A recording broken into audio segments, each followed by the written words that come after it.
You're listening to Factual America. Maybe you can tell our listeners what this series is about. Sure. Moment of Truth is about the murder of James Jordan and the investigation and trial afterwards that resulted in the conviction of two teenage boys, Larry Demery and Daniel Green.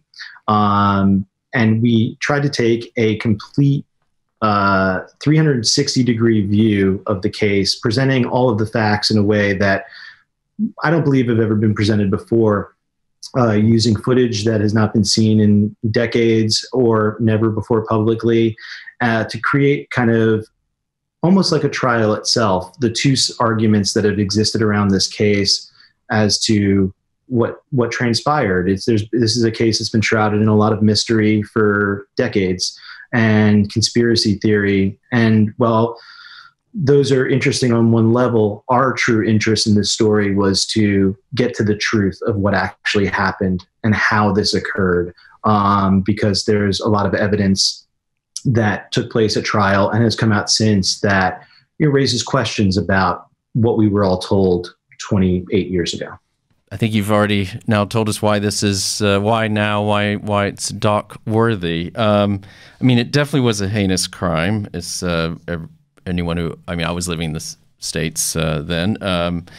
You did describe these mysterious circumstances, and you know, I'm always wary of we don't have any spoiler alerts here. I mean, but you know, Daniel Green in particular, one of the teenage boys you mentioned, has professed his innocence of the murder. Is that that's fair enough to say, I think. And yeah, Daniel's proclaimed his innocence since the day he was arrested.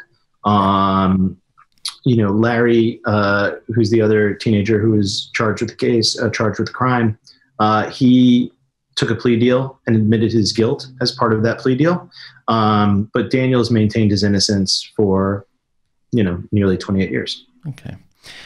Well, let's start with, the victim here. Maybe tell us a little something about James Jordan Sr., because a lot of people will have seen The Last Dance recently, and certainly for those of us who remember Michael Jordan's career, his dad played quite prominently, certainly there in the early days. Yeah, James was an unbelievable supporter of his children and their ambitions. And, we had found this one amazing piece of archival footage, and we could talk a little bit about how we work with archival in this series later on, but that talks about, James and Dolores Jordan were fixtures at every North Carolina basketball game. And in the state of North Carolina, the Jordan family was immensely celebrated. Obviously, Michael is, probably one of the most, if not the most famous people to ever come from the state of North Carolina. But James was a beloved father and a beloved individual in the community. And it was a great loss, I think, not just for his family, but for the community. And it was very shocking that this crime could take place in North Carolina. Some more will come out on both sides here of this conversation. I lived in North Carolina for the better part of 6 years, so in the 80s and early 90s. So I am aware of a lot of people in North Carolina who almost saw Michael Jordan as godlike, really. As even a potential answer to problems. People, every person who had a very legitimate, reasonable, charitable thing they were working on would be, hey, what if we write to Michael Jordan?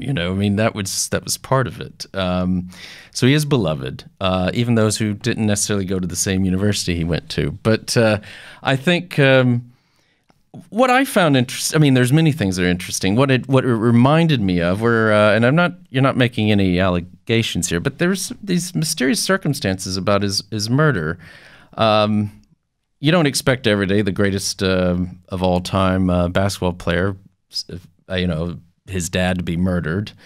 But he was missing for weeks and it's never reported. And I think he even misses his birthday, doesn't he? And it's this kind of, that adds to the mystery, doesn't it? I think a lot of things added to the mystery. I think because of the high profile nature of the Jordan family, there was an immediate sensitivity to this. But I think also James, he he traveled a lot. He went around a lot. And then you have to remember, this is email in 1983, emails in its early stages, cell phones are in their early stages. It was not commonplace for us to be connected day in, day out like we are now.